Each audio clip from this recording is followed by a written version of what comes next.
Live from New Delhi, you're watching DD India News Hour, India's voice to the world. I'm Siddharth Bharadwaj, and coming up in the next hour, Indian Prime Minister Narendra Modi takes a sortie on the indigenously built light combat fighter aircraft Tejas in Bengaluru.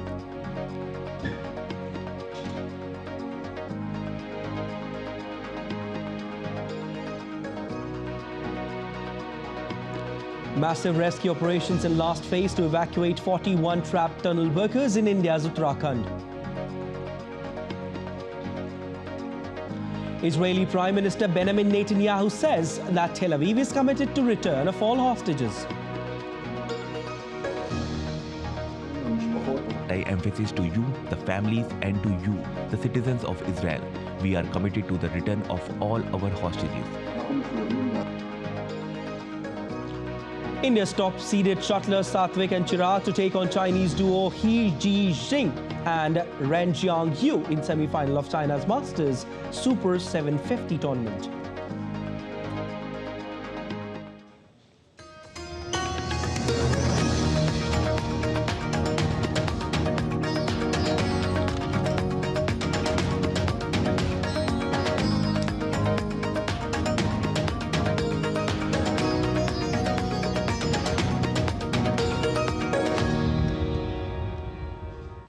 Indian Prime Minister Narendra Modi took a sortie in the indigenously built light combat fighter aircraft Tejas on Saturday in the southern city of Bengaluru. On his visit to Hindustan Aeronautics Limited, Prime Minister Modi reviewed the Tejas jet's manufacturing facility. The government has taken giant steps for increasing our defence preparedness and indigenization, which includes Tejas aircraft. An order worth Rs 36,468 crore for delivery of 83 LCA Mark 1A aircraft has been placed with HAL and delivery scheduled to begin by February 2024.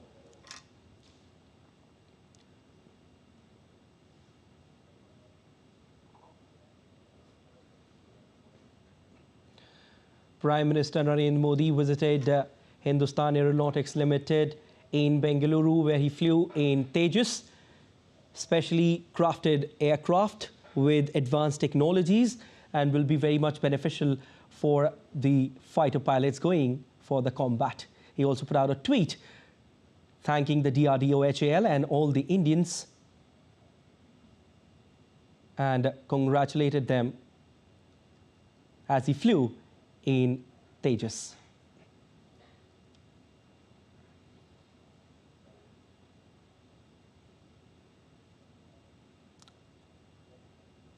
The visuals which you are seeing right now on your television screens is of Prime Minister Narendra Modi, who flew in Tejas, an LCA, and having all the advanced technologies pretty much beneficial for the fighter pilots. He's coming out of Tejas now. These are some mesmerizing visuals that you're watching on your television screens. And taking to social media site X, Prime Minister Modi shared his experience and hailed India's indigenous capabilities. He also asserted the nation's self-reliance in defense hardware is second to none.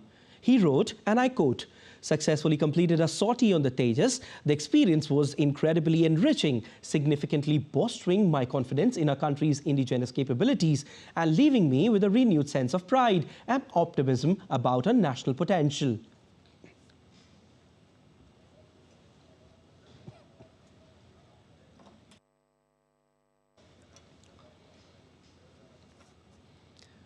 Now, a four-day ceasefire between Israel and Hamas began on Friday as first batch of 24 hostages were sent back from Hamas. 13 Israelis and 10 Thai citizens were among those freed. Israel on Saturday put out a list of captives to be released today.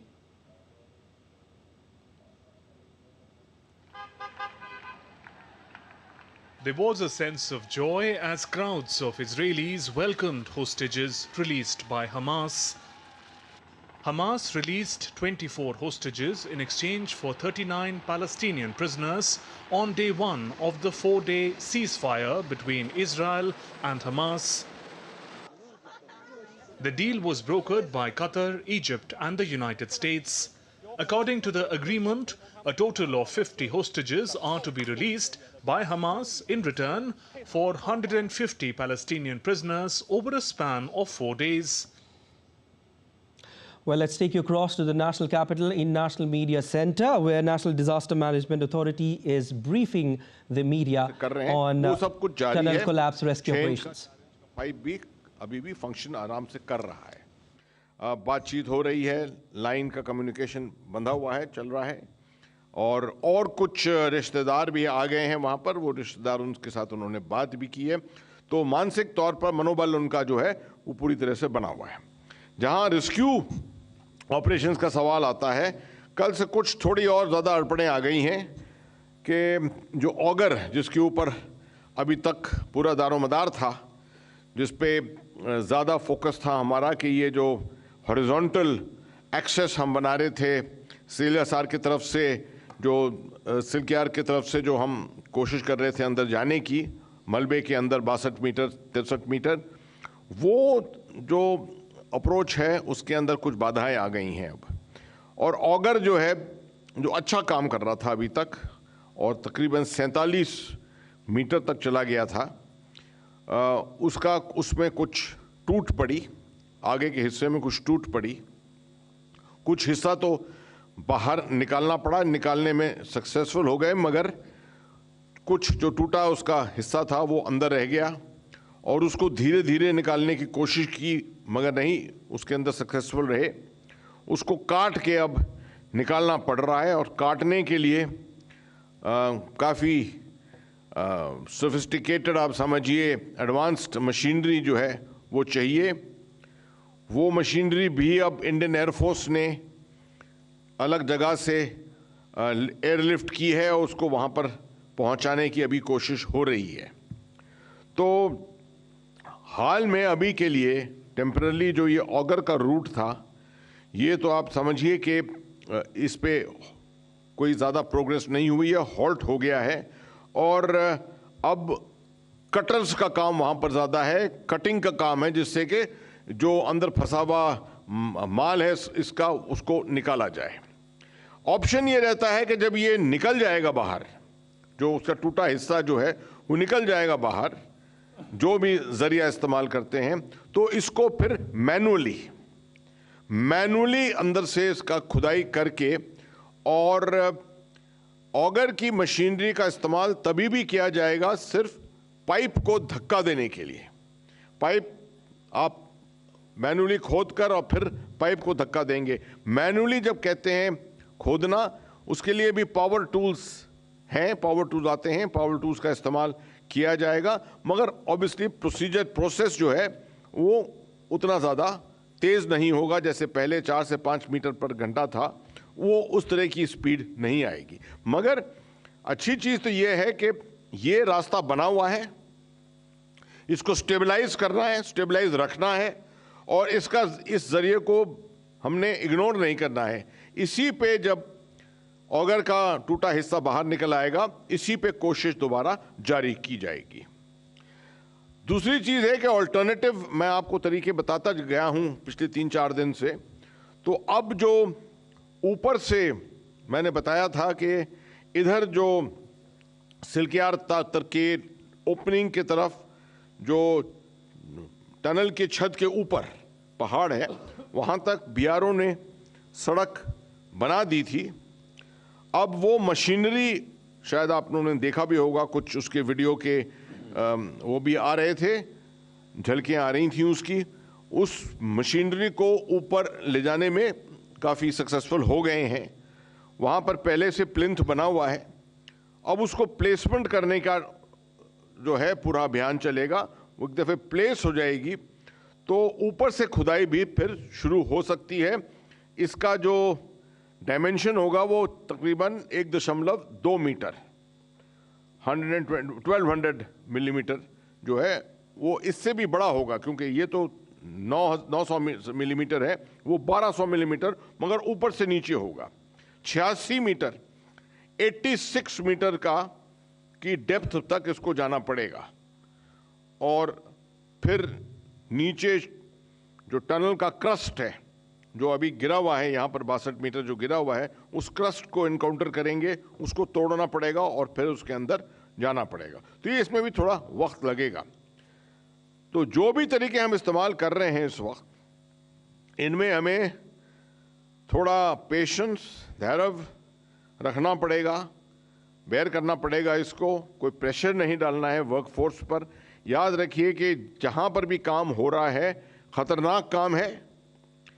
जितना खतरा अंदर पेश आया था पहले, अभी तो काफ़ी अच्छा है अंदर जहां पर 41 वर्कर हैं, मगर बाहर जहां वर्कफोर्स काम कर रही है वहां अब 2 तरीके इस्तेमाल किए जा रहे हैं और शायद कुछ देर में एक तीसरा तरीका भी इस्तेमाल किया जा सकता है।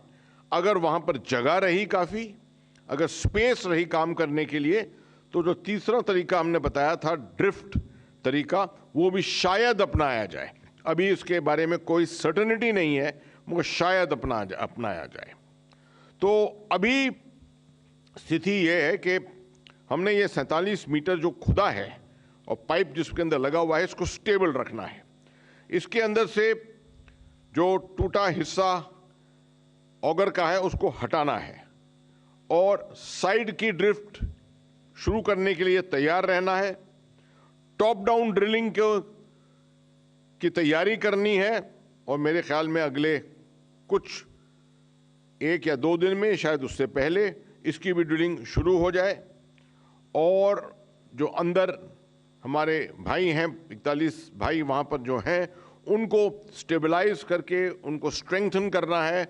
उनका मानसिक जो हालत है उसके ऊपर हर वक्त निगरानी रखनी है, क्योंकि ये ऑपरेशन काफ़ी लंबा चल सकता है। और बाहर जितने उनके रिश्तेदार हैं उनको दिलासा देनी है, उनको उनका मोराल, मोटिवेशन जो है उसको मेंटेन करना है। मैं समझता हूं कि एक ऑपरेशन में ये एक समझ से ये नुक्ते हैं, इस वक्त ये 5 नुक्ते हैं जो मैंने आपको बताए हैं, इनके ऊपर अभी पूरा जोर जो है वो सरकार देगी। अगर चौहान साहब कुछ बताना चाहेंगे आपको, कुछ और टेक्निक जो मैंने बताया है उसको थोड़ा और तफसील में शायद वो टेक्नोलॉजिकली आपको एक्सप्लेन करें। नहीं सर, आपने लगभग सभी बातें बता दी हैं। इसमें मैं ये कहना चाहूँगा, जो अगर मशीन में जो रोटर अंदर फंसा है उसकी वर्टिकल, उसकी ड्रिलिंग, उसकी कटिंग जो है वो कट करके उसको बाहर लाने में भी प्रोग्रेस हुई है। और सुबह से हम लगभग 6.6 मीटर उसको बाहर निकाल चुके हैं। तो एक तरह से हमारा रास्ता जो है अभी 15 मीटर पहले निकल गया था और 6.6 मीटर की कटिंग कर ली है। तो कुल मिला के लगभग हम 22.6 मीटर के आसपास हमारा रास्ता क्लियर है। आगे हमें लगभग 25 मीटर की कटिंग और करनी है। और उसके लिए जैसे सर ने कहा, जो गैस कटिंग हो रही है, इसके अलावा और भी जो टेक्निक्स हैं कटिंग की, चाहे वो मैग्ना कटर हो या लेज़र कटर हो या इस तरह की जो टेक्निक्स हैं, उसके लिए भी प्रयास किए जा रहे हैं। लेकिन कटिंग का काम लगातार चालू है और प्रति आवर हमारी 1-2 मीटर से कटिंग आगे बढ़ रही है। धन्यवाद। Yeah, now we'll take some questions. Anybody? Yes, go ahead. Please take them. You want to start there? Okay, please go ahead. Sir मैं शोएब रज़ा इंडिया टीवी से। सर, जिसका जिक्र आपने किया है कि 62 मीटर जाने की जो कोशिश हो रही थी, 47 मीटर पर वो रुक गया, तो वो क्या उस दिशा में जो काम चल रहा था, क्या वो एक तरीके से क्या ज़ीरो हो गया, फिर से दोबारा से करना पड़ेगा, या क्या है चीज़ें उसमें? नहीं, वो ज़ीरो नहीं हुआ है। जो हम 47 मीटर तक पहुंच गए थे, उसमें 25 मीटर में वो जो अगर का रोटर फंसा हुआ है उसे काट के निकाल रहे हैं। जब वो पूरा निकल जाएगा तो 47 मीटर हमें क्लियर मिलेगा और उसके आगे हमें 10-12 या जितना भी आगे काटना है उसको हम मैनुअली काटेंगे। तो वो जो हमारी लीड है वो बरकरार है और उसी दिशा में हम काम कर रहे हैं। वो All right, and that was the special press conference that was being held by the authorities to give more updates about the ongoing rescue operation in Uttarakhand. We so far got to know that the authorities are saying that it is a good news that rescue operations are going on. The process, however, would be slow, but the result is expected to be positive. Whatever means are being used to rescue 41 trapped workers, patience is required, the authority has said. Authorities have also said that the operation may take some time, but the efforts are underway. And now, a 4-day ceasefire between Israel and Hamas began on Friday as first batch of 24 hostages were sent back from Hamas. 13 Israelis and 10 Thai citizens were among those freed. Israel on Saturday put out a list of captives to be released today. There was a sense of joy as crowds of Israelis welcomed hostages released by Hamas.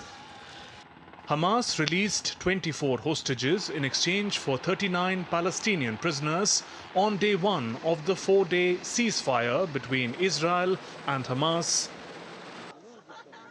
The deal was brokered by Qatar, Egypt and the United States.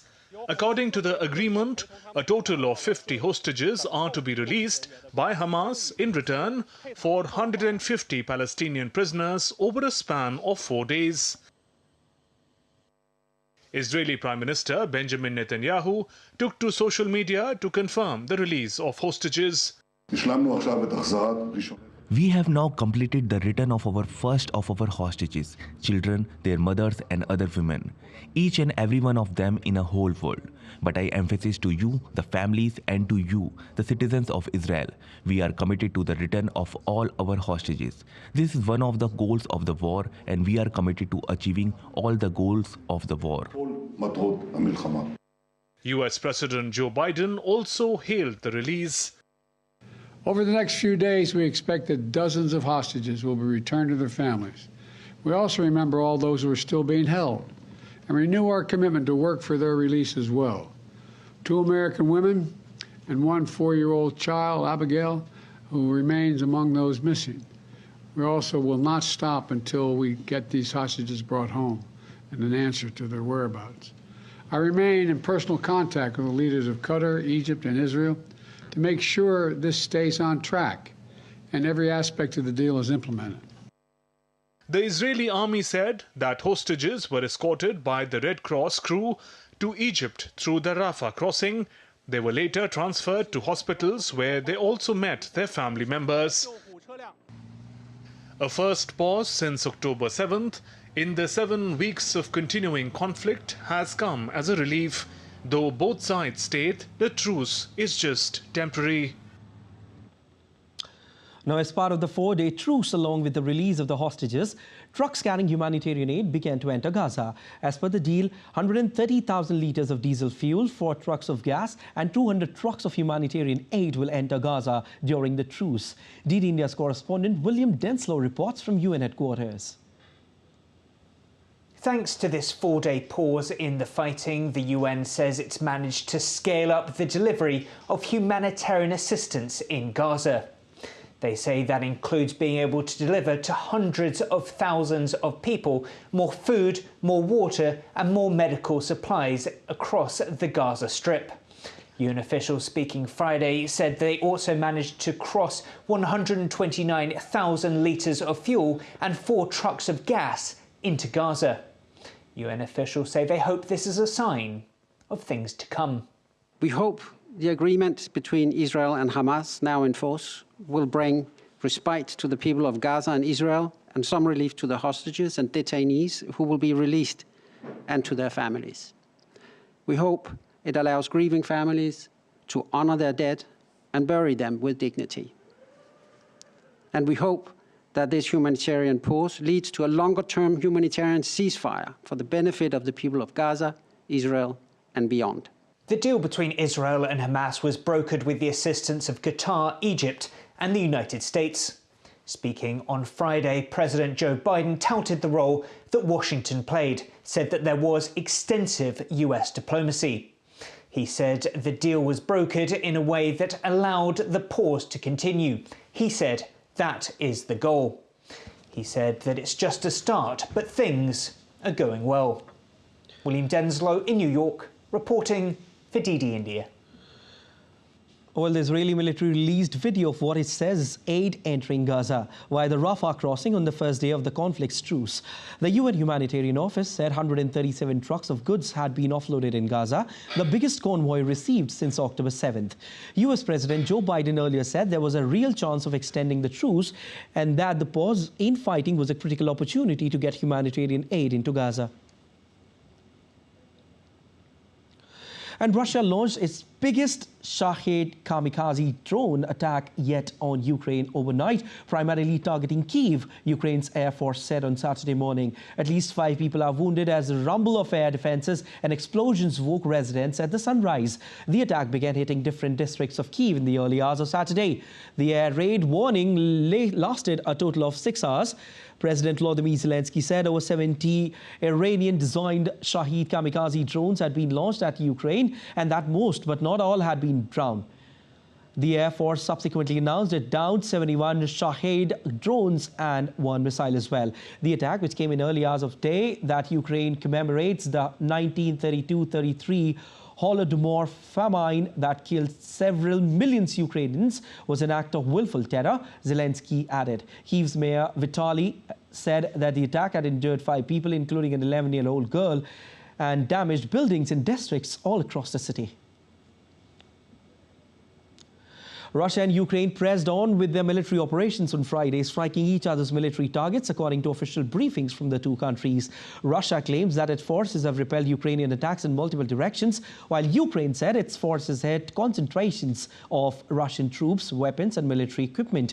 The Russian Defense Military reported on Friday that its armed forces inflicted 31 group strikes with high-precision weapons and unmanned aerial vehicles on Ukrainian military airfield infrastructure.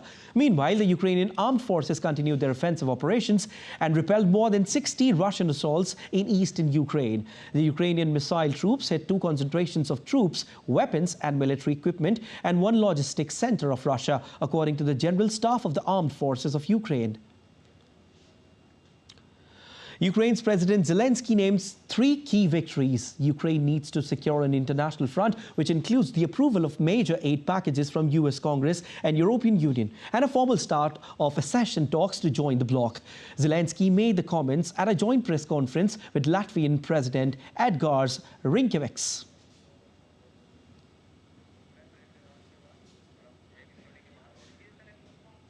The victory with Congress. It's a challenge. It's not easy. Not everything depends on us. But Ukraine should do everything it has and even more in order to receive aid, and I believe it will happen. The second is we need the support from the EU on the 50 billion euro package so it does not vanish. Not all in the European Union, let's say, ready to support this package. From our side, we need to do everything possible to get it supported by all. This is the second thing. And the third is to open a dialogue about our future EU membership. This is a motivational move for us. Finland's Prime Minister said on Friday that an unusually high inflow of migrants to the Nordic country from Russia must stop, adding that it was a matter of national security. He was addressing a press conference in Helsinki along with his Latvian counterpart Evika Salina. Finland has temporarily closed all but none of its 8 passenger crossings to Russia in response to an unusually high inflow of migrants, for which the country accuses Moscow. Well, still to come on DD India News Hour. Voting underway in Indian state of Rajasthan for the assembly elections. India's External Affairs Minister Dr. S. Jaishankar attends the International Relations Conference 2023 with the theme India's Strategic Culture. The Vice President of India, Jagdeep Dhankar, highlights impactful participation of young minds in G20.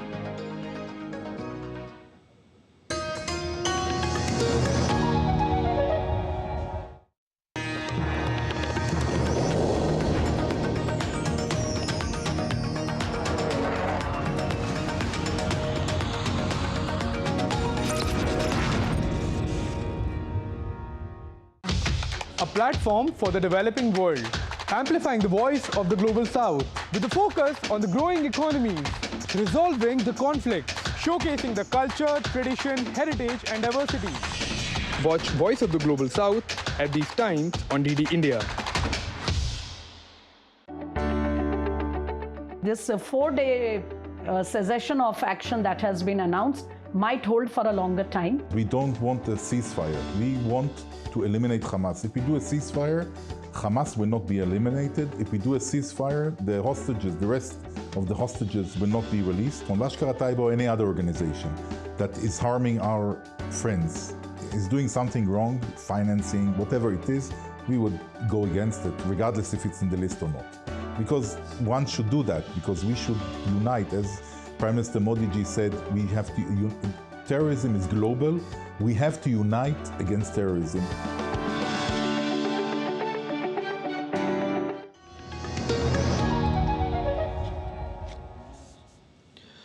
You're watching DD India News Hour. I'm Siddharth Bharadwaj, and voting is underway in Indian state of Rajasthan for the assembly elections for 199 seats out of 200 assembly constituencies of the state. According to the Election Commission, around 24.74% of voter turnout was recorded till 11 a.m. IST. 51,890 polling stations have been set up for more than 5 crore 26 lakh voters in the state. About 2,75,000 polling personnel have been deployed to ensure smooth polling in the state.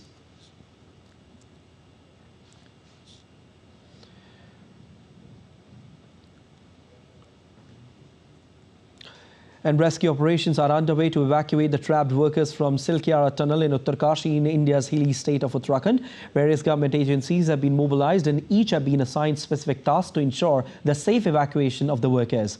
National and international tunnel experts are present at the site. The collapse had occurred in the under-construction tunnel from Satwik-Chirag to Barkot on 12th of November due to debris falling in a 60-meter stretch on the Satwik-Chirag side. The state chief minister held a news conference to update media persons about relief and rescue operations.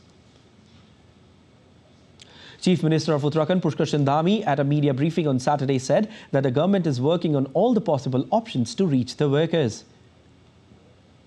Gabbar Singh, सबा अहमद और सर्बियर मिश्रा, उन सभी से अखिलेश से मेरी अभी बात हुई है, मैंने कुछ बात करी है। उन सबके हौसले बिल्कुल मजबूत हैं। वो लोग, उनके अंदर कोई ऐसी वो नहीं है कि कहीं, उन्होंने कहा है कि जितने भी दिन लगे आप हमको सुरक्षित तरीके से बाहर निकालिए। हम लोग यहाँ पर ठीक हैं और आप लोग हमारी चिंता बिल्कुल मत करिए। हमको टाइम से खाना भी मिल रहा है, सब हम अंदर ठीक से हैं, कुछ सभी स्वस्थ भी हैं। तो सभी ऑप्शंस पर हम काम कर रहे हैं और अभी हैदराबाद से आगर मशीन को काटने के लिए प्लाज्मा जो कटर है, प्लाज्मा कटर मंगाया जा रहा है। वो भी शाम तक जॉलीग्रांट एयरपोर्ट पर पहुँच जाएगा और रात तक यहाँ पर आने से वो जल्दी, और जो कटिंग का काम है वो जल्दी होगा। India's External Affairs Minister Dr. S. Jaishankar attended the International Relations Conference 2023 with the theme India's Strategic Culture. Addressing the event, the minister stressed on the global political rebalancing. Dr. S. Jaishankar said that many more countries are now becoming a part in shaping the big political discussions and debates.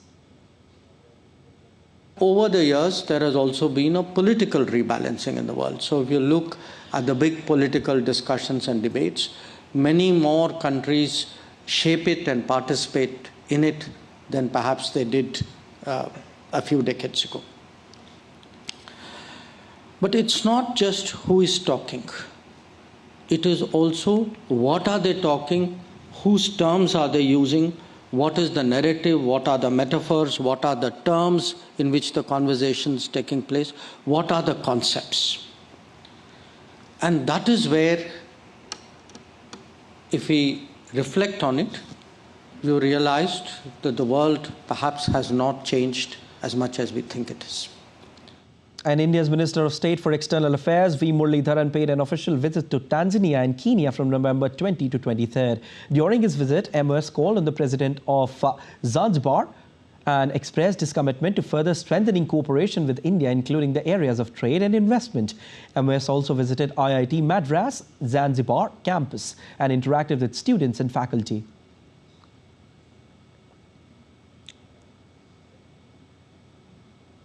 Driven by mutual interest across various areas, India and Malaysia have elevated the level of strategic partnership and working on ways to boost trade and investment. They are also working on cooperation in new areas like fintech, green energy and digital economy. India's High Commissioner to Malaysia, B. N. Reddy, said that India-Malaysia partnership will be taken to new heights.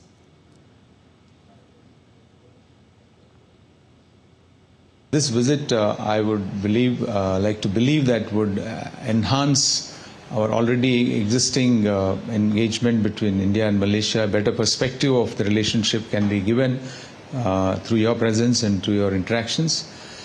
At this point in time, we've just concluded 65 years of our diplomatic relations last year, and we are in the process of now what we call realizing the enhanced strategic partnership.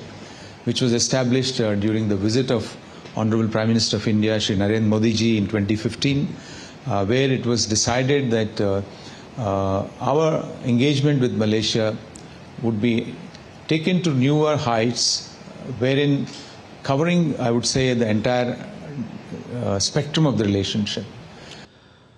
Bangladesh Foreign Secretary Ambassador Masood bin Momen briefed the media on the recently concluded India-Bangladesh Foreign Office consultation in New Delhi, which was led by Indian Foreign Secretary Vinay Quatra and Foreign Secretary Masood bin Momen of Bangladesh. Speaking exclusively to DD India, he emphasized that Bangladesh is seeking India's assistance to resolve the Rohingya crisis.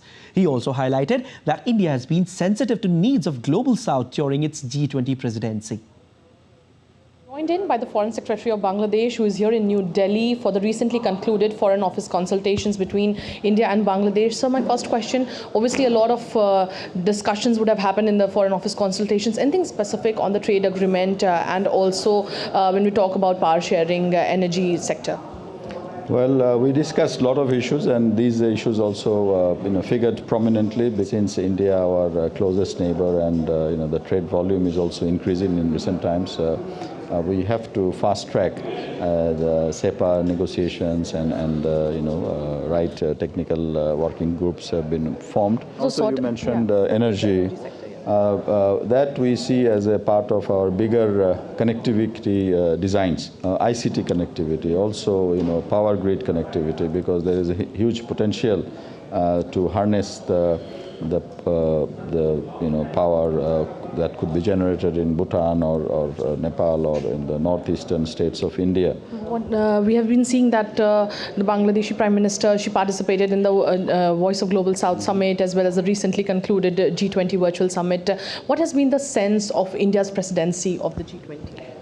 I think it was a great opportunity to project India's recent development miracles and also the potentials in various sectors, and as a global power, and also not only India on its own, but India was very much sensitive to the needs and requirements of the Global South.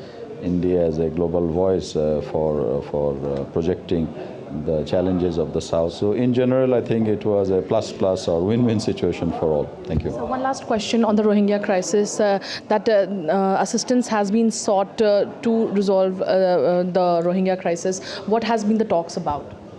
The main, demand or desire of Bangladesh is to see the repatriation of the Rohingyas who have been staying in Bangladesh for the last 6-7 years. The numbers are increasing and the pressure is also increasing, and international interest is also dwindling because of so many other crisis situations all over the world. Therefore, we want more robust engagement of the regional countries so that Myanmar can develop a more conducive environment in the Rakhine province so that these people can go. We are talking to the Myanmar authorities, but we need support from others. To us. So here we have the Foreign Secretary of Bangladesh, who was speaking to us on the recently concluded Foreign Office consultations, which was held, which actually encapsulated a number of areas of bilateral cooperation between India and Bangladesh. With camera person S. Jaishankar, this is Meghna De for DD India from New Delhi. The third edition of Folk Tea Festival started on Friday. The India's Assam state's popular singer and music director Joy Barua inaugurated the festival. The festival aims to promote tea tourism and create awareness about Assam's tea industry's history, folk culture of local people and communities associated with tea production. On day one, students observed the night sky with special telescope. Also, astronomical scientists shared thoughts on solar system and other scientific aspects through virtual mode. Let's now take a look at other stories making news.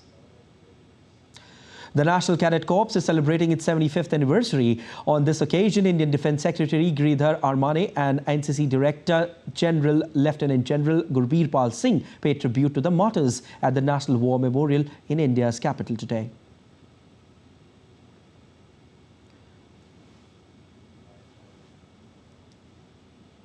The Vice President of India, Jagdeep Dhankar, highlighted the impactful participation of young minds in G20 and underscored the paramount importance of nurturing youth.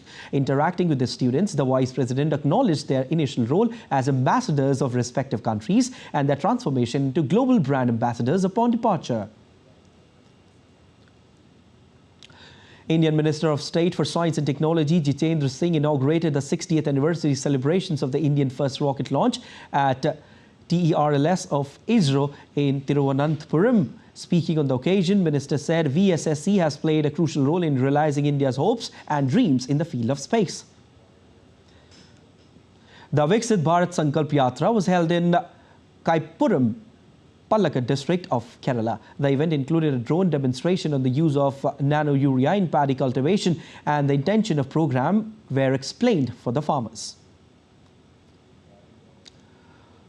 In its 63rd Council meeting, International Sugar Organization, headquartered in London, has announced India to be the chair of the organization for 2024. India has been the largest consumer and second largest producer of sugar in the world, with about 15% share in global sugar consumption and about 20% production of sugar. Indian sugar trends affects the global markets profusely.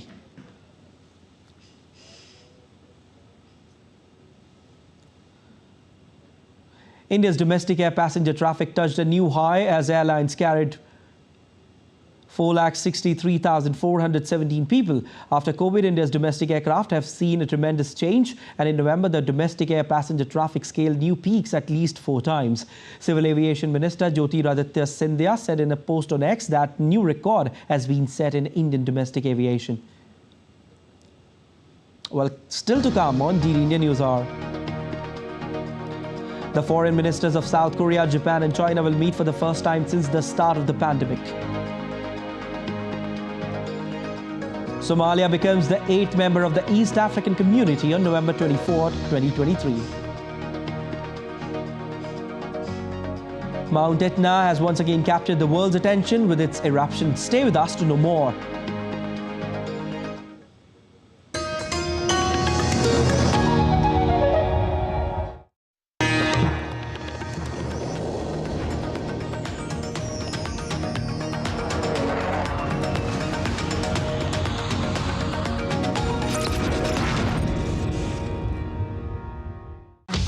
A platform for the developing world, amplifying the voice of the Global South with a focus on the growing economies, resolving the conflicts, showcasing the culture, tradition, heritage and diversity.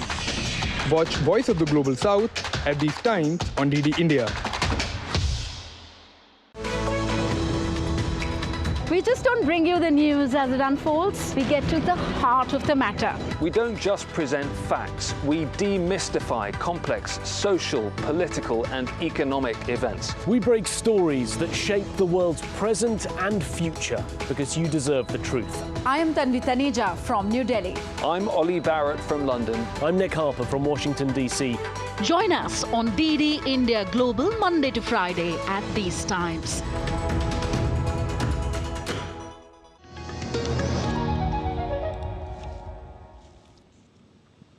You're watching DD India News Hour. I'm Siddharth Bharadwaj. The foreign ministers of South Korea, Japan and China will meet for the first time since the start of the pandemic. The main agenda is to organize a leaders summit. Let's take a look at DD India's correspondent Andrew Wood report from Hong Kong. Well, back in 2008, the leaders of South Korea, Japan and China agreed to have a yearly summit between the three of them to talk about international and regional issues. And they were quite successful at keeping to that timetable until COVID came along. So the meeting of these three foreign ministers is the first time there's been a high-level meeting between the three countries. And of course, top of the agenda is trying to pave the way for the two presidents and the Prime Minister to meet soon, because an awful lot has happened in the past 4 years. Obviously, there was COVID, but also there's been the war in Ukraine that started. And South Korea and Japan are pretty much siding with the West and America on helping Ukraine or supporting Ukraine. China has not condemned Russia's invasion of Ukraine, but it does seem to be an awful lot friendlier with Russia than it was even a year or two, despite the invasion. There's also the issue of North Korea, and this affects all three of the countries.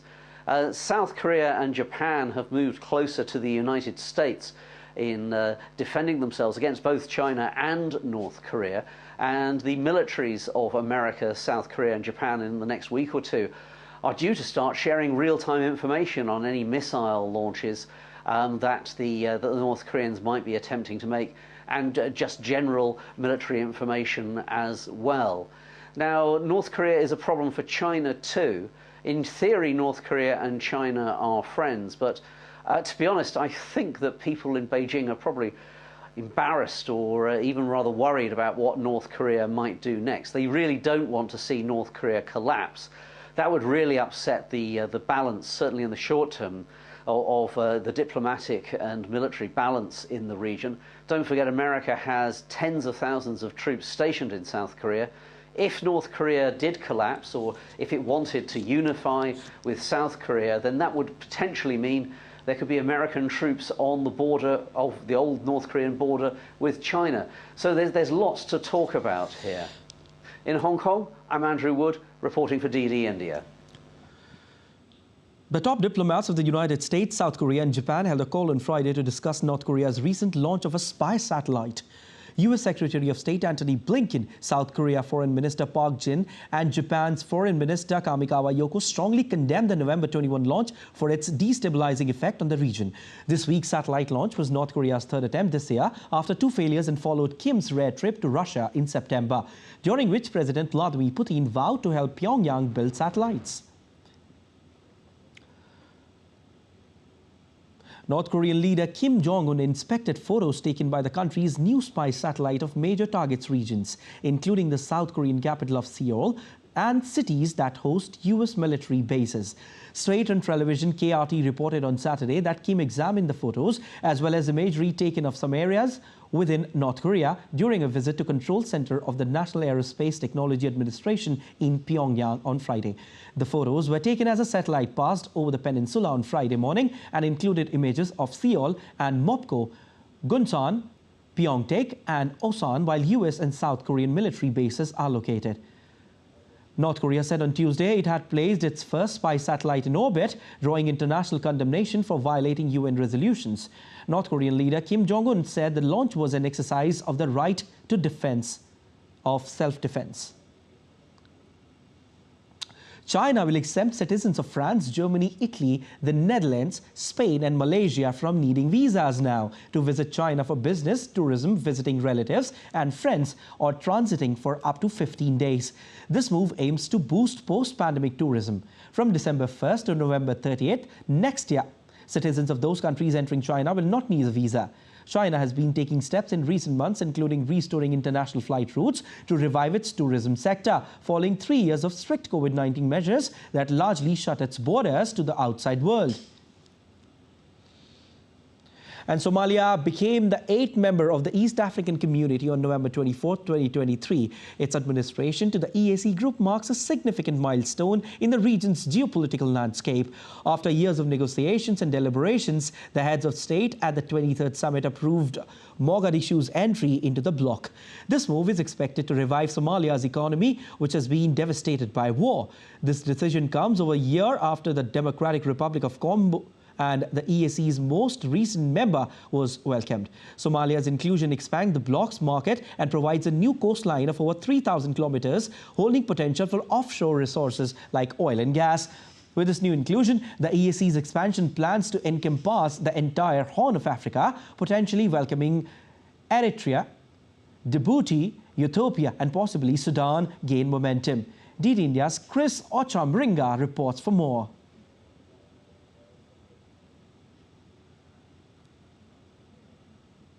Trade bloc after holding a closed-door session, Somalia's President Hassan Mohamud expressed his gratitude for his country's admission into the trade bloc.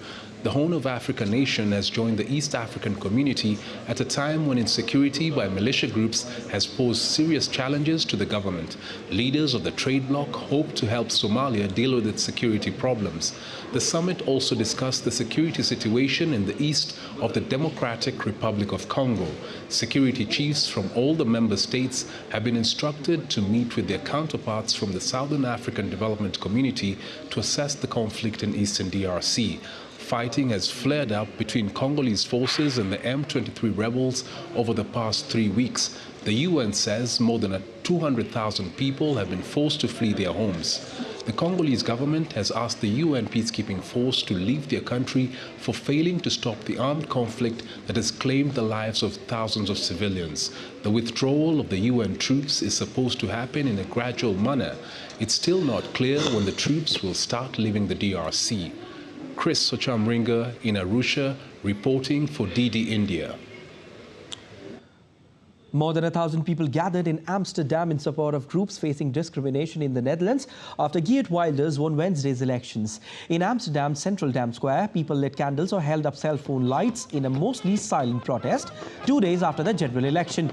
Wilders' election win led to protests in several cities. In Amsterdam, demonstrators expressed shock and anger at the election results.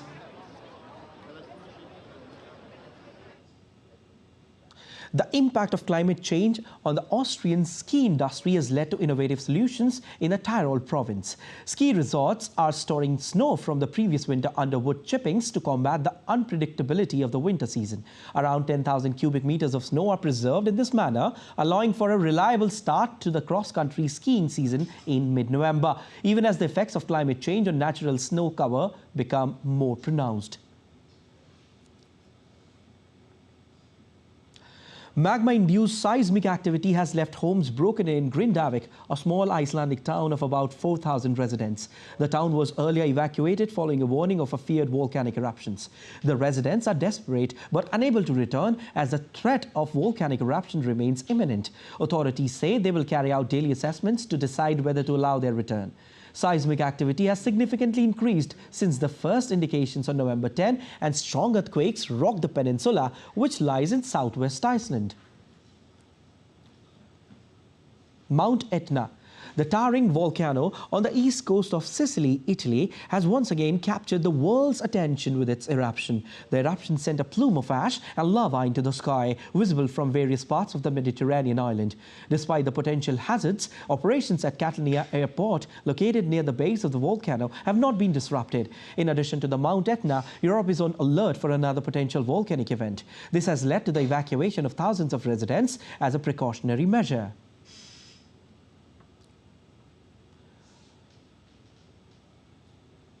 Let's now take a look at other stories making news around the world. A former police officer convicted in the death of George Floyd in the United States has been stabbed in federal prison and was seriously injured.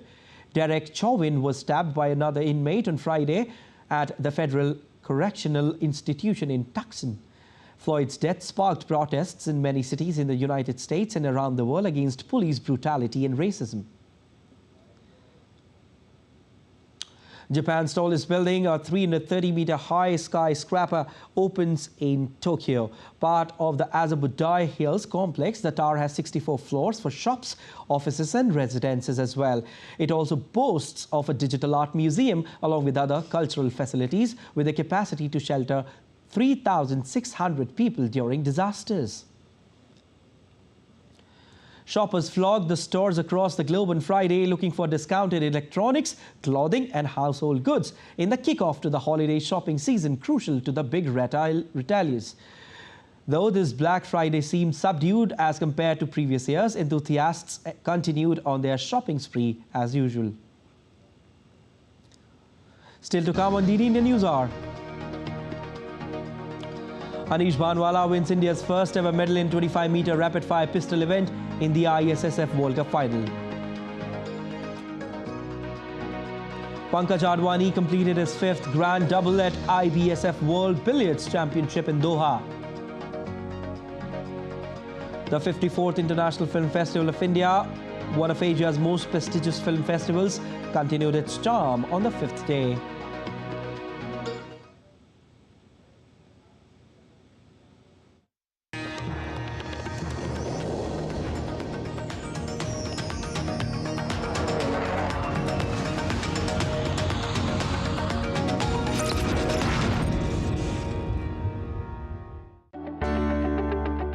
This 4-day cessation of action that has been announced might hold for a longer time. We don't want a ceasefire. We want to eliminate Hamas. If we do a ceasefire, Hamas will not be eliminated. If we do a ceasefire, the hostages, the rest of the hostages will not be released. On Lashkar Taiba or any other organization that is harming our friends is doing something wrong, financing, whatever it is, we would go against it, regardless if it's in the list or not. Because one should do that, because we should unite. As Prime Minister Modi ji said, we have to, terrorism is global, we have to unite against terrorism.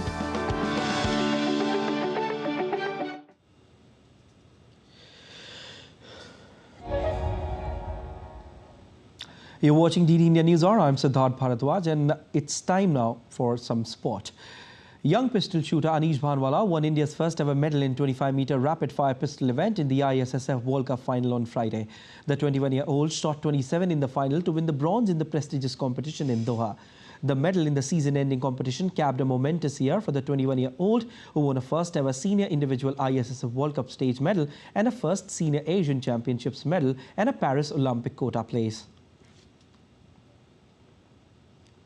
The top-seeded pair of Satwik-Chirag Ranki-Reddy and Chirag Shetty stormed into the semi-final of the China Masters Super 750 tournament in a straight-game victory on Friday. The Indian duo will face Chinese pairs He Ji-ting and Ren Jiang-yu in the semi-finals of the men's doubles on Saturday.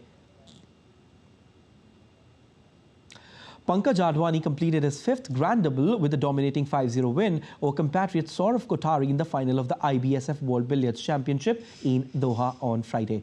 The victory extended Advani's world title tally to a staggering 27. The 38-year-old, who had defeated Kothari recently in the longer format of 1,000 point, won the earlier editions in 2005, 2008, 2014 and 2018. This is in addition to the snooker double he won in 2015. And FIFA has started investigation into the crowd disturbances that led to a delay in the World Cup qualifier between Brazil and Argentina in Rio de Janeiro. Brazil and Argentina fans came to blows during the national anthems at the Thursday's game. The incident prompted police to bait and charge at the travelling contingent. Argentinian captain Lionel Messi went over to the terraces to try and calm the situation before leaving the pitch for more than 10 minutes. FIFA said in a statement that FIFA can confirm that its disciplinary committee has opened proceedings against the Brazilian Football Association and the Argentinian Football Association. The game started after some delay and Argentina won 1-0 due to header from defender Nicolas Otamendi. The Premier League is back in action with a massive clash on Saturday. Liverpool lock horns with Pep Guardiola's Manchester City side in a crucial encounter at the Etihad Stadium. Liverpool are currently in second place in the Premier League standings and have grown in stature since the start of their campaign. The Merseyside outfit eased past Brentford by a comfortable 3-0 scoreline last week and will be confident ahead of this match. Manchester City, on the other hand, are at the top of the league table at the moment and have been fairly impressive this season. The Citizens were held to a 4-4 draw by Chelsea in their previous game.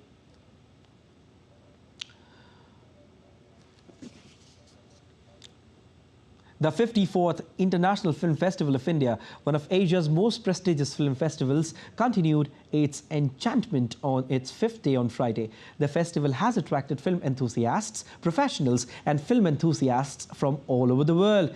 DD India's Shyama Mishra reports from Goa. The winners of the 48-hour filmmaking challenge of 75 Creative Minds of Tomorrow initiative at the International Film Festival of India were announced. Team Grey emerged as the best in filmmaking challenge. 75 CMOT participants were divided into 5 teams who made short films on the topic Mission Life in 48 Hours. All come together in this 48 hours. I think that's also and I feel something to learn. I mean, how to collaborate with each other and just to make a film in 48 hours. All 5 teams, people they never met, people they did from all over India. Some of them don't even speak the same languages, but they're all in a team. And that was really the greatest, most exciting part. We've done it, and I thank the entire team for it. Everyone's worked very hard. Everyone believed in the script. Everyone believed in the story because it has a genuine heart to it. And I think if you can portray such stories later in the future where more people can see it, I think that's the way to go. During the film festival, the CMOT participants also attended workshops and masterclass sessions curated by the masters of world cinema. The day witnessed screening of mid-fest film as the 54th IFFI touched its halfway mark. About Dry Crosses, a captivating Turkish cinematic masterpiece directed by Nuri, was screened as the mid-fest film. The film, known for its enthralling storyline and exceptional performances, has garnered international acclaim, with its latest accolade being the Best Actress Award at the Cannes Film Festival 2023. Acclaimed actor Manoj Vajpayee also made his presence felt at the film festival. His two projects, Gulmohar and Sirf Ek Banda Kafi Hai, are screened. Your film is being screened here at IFFI. You were here at IFFI last year as well. How do you see this platform and your film being screened here? How big is that? You know, any kind of a festival where films are coming from all over the world, and you know, the great creative minds representing their own industry, coming here with their films, with their art. So it becomes a festival. It's actually a mela, the film mela, and this is more than you showing the film, your film achieving something. It's always great to mingle and exchange. Premiere of several highly anticipated films from across the globe, a wide range of films including world cinema, documentaries and regional films was screened throughout the day. The cast and crew of Film Sana, including director Sudhanshu Saria, actor Radhika Madan, Pooja Bhatt and Nikhil Khurana, addressed the press today. Day 5 of the 54th International Film Festival of India continued to showcase the best of world cinema while providing an avenue for industry professionals and film enthusiasts to interact and share their passion for the films. With galaxy of activities happening at the 54th edition of International Film Festival of India, Day 5 comes to an end. We now have 75 fresh young minds who will now be putting Indian story in front of the entire world. With this, we also have several other screenings in different sections and a diverse selection of movies. Shama Mishra, DD India, Goa. All right, and that's all for this edition of DD India News Hour. But let us know your thoughts on the news of the day. You can connect with us on Facebook, X, formerly known as Twitter, and Instagram. We'll be back with more news as it breaks here on DD India. I'm Siddharth Bharadwaj from all of us here in Delhi. Thanks for watching DD India News Hour.